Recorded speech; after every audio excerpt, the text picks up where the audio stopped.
সপ্তাহের তো এই একটা দিনই ছিল যখন 5টা প্রাণ এক জায়গায় হতাম আর একসাথে টিফিন করতাম। এখন জানি না কেন সেইটা আর হয়ে ওঠে না। না জানি কেন হয়ে ওঠে না, কিন্তু সময়টা করে উঠি না। ছেলেরা প্রত্যেক রবিবার আজকাল 8টার সময় পড়তে চলে যাচ্ছে, বাস সেই চক্করে আর ওদের সাথে সেইভাবে বসে যে রবিবারটার একটা দিন সবাই মিলে টিফিন করবো, একটু গল্প করবো, সেটা আর হচ্ছে না। আজকে অরি কী খাচ্ছে দেখেছো? টিফিনে মুড়ি খাচ্ছে। জোর জবস্তি বায়না যে আজকে মুড়ি খাবেই খাবে। অরির এই মুড়ি খাওয়া নিয়ে একটা ভিডিও পোস্ট করছিলাম, সেখানে তোমরা জিজ্ঞাসা করেছিলে অরি মুড়ি খেতে ভালোবাসে না। না, অরি না নিজের খাবার বাদে আমাদের সব রকমের খাবার খেতেই ও ভালোবাসে। সকালবেলা 2 কাপ চা করে নিচ্ছি, আর জানো তো চায়ে চিনি বলতে এই একবারই খাওয়া হয়। চিনির ব্যবহারটা আমাদের একদমই শেষ হয়ে গেছে। ওই এখন না মাসে 1 কিলো চিনি হলে আরামসে ঘর আমাদের চলে যায়, নাহলে আগে মাসে 4 কিলো চিনি আসতো। এই যে চায়ে একবার চিনি হবে, মানে সকালবেলায় একটু চা খাই 1 কাপ লিকার, আর সারাদিন চা হয় না। আজকে বর মুড়ির সাথে খাওয়ার জন্য এনেছিল সিঙ্গারা, আর সিঙ্গারাগুলো না বেশ বড় বড়। মানে কোথা থেকে এনেছিল জানি না, আমাদের লোকাল সিঙ্গারা থেকে বেশ বড়। তা যাই হোক, অরি কিন্তু ওর মুড়ি খাওয়ার পর আমাদের মুড়িতে ভাগ বসানোর চেষ্টা করছে, যেটা একদমই সম্ভব না। চলে এখন খেয়ে দিয়ে আমাদেরকে রান্নাবাড়ির জোগাড় করতে হবে। আর বর আজকে আমাকে বলছিল, কেন তুমি আমার সাথে বাজার যাবে না? আমি না এই রবিবার একদম বাজার যাইনি, না তার আগের রবিবারও বাজার যাইনি।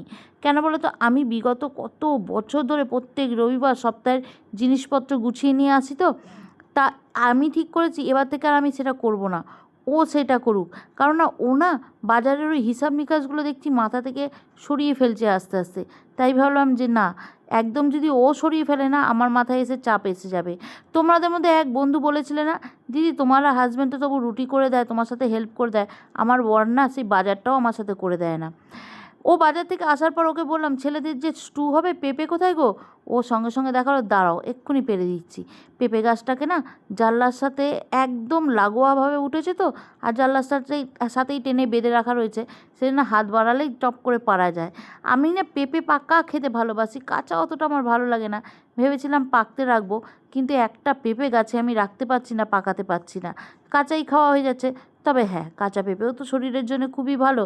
ছেলেটা স্টু করতে হবে, সেই জন্যেই পারা। কারণ সপ্তাহে একটা দিনের মাংস হয় তো, আর ওই বড় ছেলেটার জন্য এখন কিছু ভালো অভ্যাস আমরাও শিখছি। আমি খেতে খেতেই রসুন আদা এইগুলো ছাড়িয়ে নিয়েছিলাম, ও যখন বাজারে গিয়েছিল ওই কাজটা কমপ্লিট করে রেখেছি। আর আজকে দেখো বাজার থেকে বোয়াল মাছ, লোটে মাছ, অল্প করে চিংড়ি মাছ আর চিকেনটা এখানে কন্টেনারে যেটা রয়েছে সেটা অরিজ চিকেন, আর আমাদের চিকেনটা আগের দিনকে নিয়েছিল সেটা বরফ হয়ে রয়েছে, তাই জানলায় রেখেছি।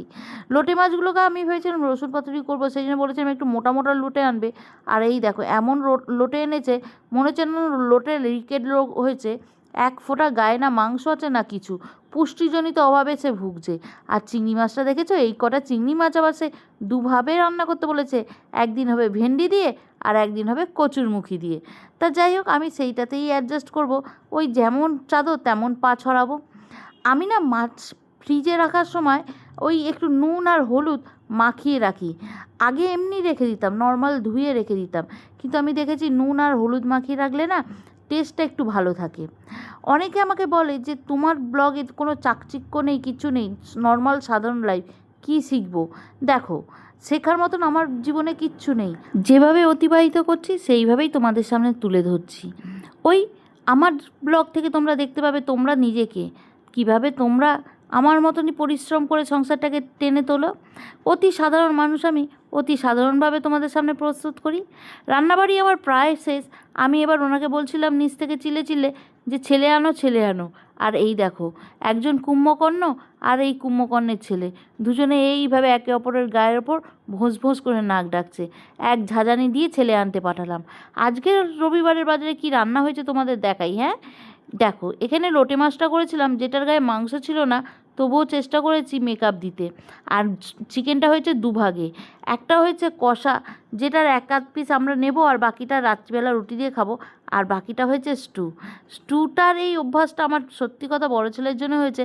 আর দেখো, ভালো অভ্যাস যেটা হয়েছে সেইটা আপন করে নিতে অসুবিধা তো নেই। আচ্ছা, রবিবার তোমাদের কি হলো, মাটন না মাছ?